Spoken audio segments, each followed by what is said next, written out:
Les plus belles des réussites sont faites par des gens qui sont ordinaires, mais qui avaient une détermination extraordinaire. On n'a pas besoin d'être le plus intelligent, on n'a pas besoin d'avoir fait des grandes études, on n'a pas besoin d'être issu d'une famille, parce que je vais à l'encontre de tout ça en fait.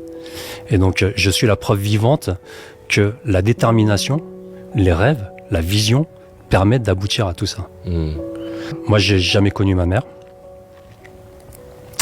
J'ai vu mon père mourir à l'âge de 5 ans.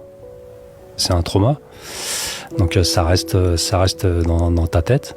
Et ça m'a poursuivi pendant très longtemps. Mais ce qui m'a le plus perturbé, en fait, durant toute mon existence, c'est le fait d'avoir été recueilli par ma grand-mère, qui n'avait pas les moyens de m'élever, et elle m'a abandonné.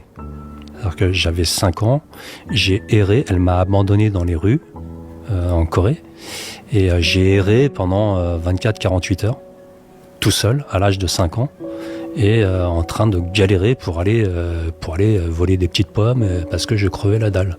Et je me suis retrouvé en orphelinat de 5 ans à 8 ans.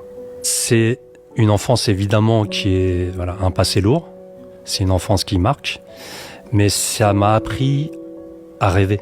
C'est-à-dire que tu t'évadais dans ta tête en disant j'aurais pas cette vie-là en fait. C'est ça. C'est-à-dire que je me suis retrouvé en orphelinat de 5 à 8. C'était des conditions qui étaient dures. J'ai été malmené, maltraité.